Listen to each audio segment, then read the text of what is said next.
নমস্কার, ঘরকন্যা ডায়েরি আরেকটি নতুন পর্বে সকলকে স্বাগত জানাচ্ছি। আজকে আমি দেখাবো খেসারি কলাই শাকের সাথে পাট শাক। তা আমি খেসারি কলাই শাকটা সিদ্ধ করে নিয়েছি প্রেসার কুকারে, পরে আবার কড়াইতে দিলাম। এবার ওটাকে ভালোভাবে ভেঙে নেব ডালটাকে, পরে রান্না করবো পাট শাক দিয়ে। তো আজকে দেখতে থাকুন আমার খেসারি কলাই শাক দিয়ে পাট শাক রান্না। আমি ডালটাকে এভাবে করে ভালোভাবে পিষে নেব।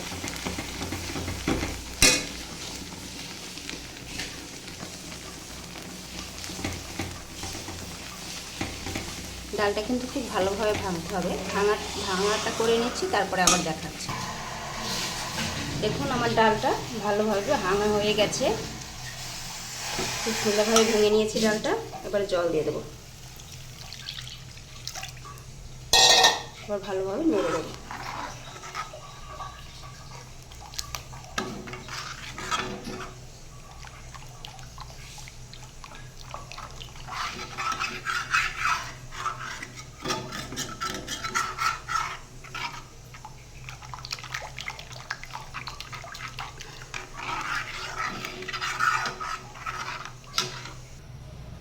দেখুন ডালটা কত সুন্দর ফুটে গেছে। পাশ থেকে আমি ফেনাটাও কেটে নিয়েছিলাম।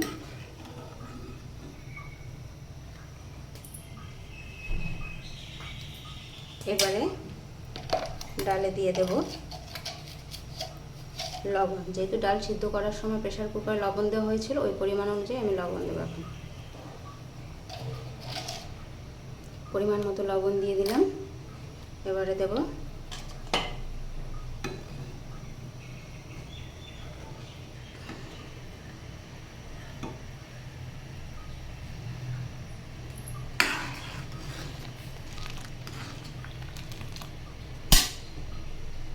পরিমাণ মতো হলুদ। যেহেতু খেসারির ডাল,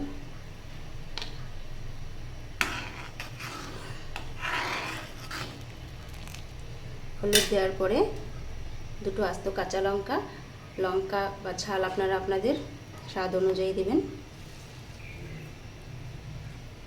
এবারে দিয়ে দেব এই যে পাট শাক।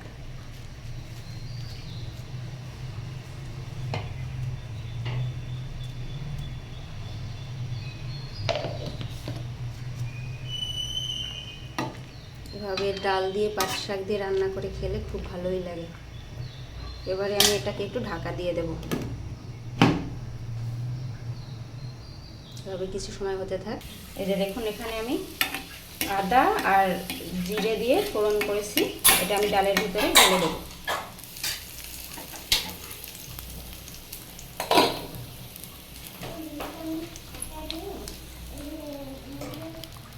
দেখুন ডালটা কত সুন্দর ফুটতেছিল। এবারে দিয়ে দেবো ফোড়নটা।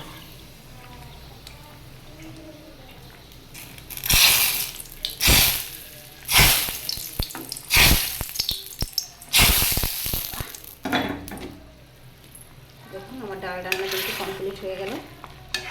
এইভাবে পাট শাক দিয়ে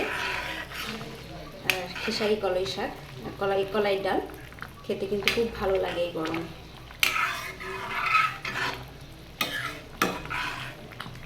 এই যে দেখুন ডাল রান্না কমপ্লিট।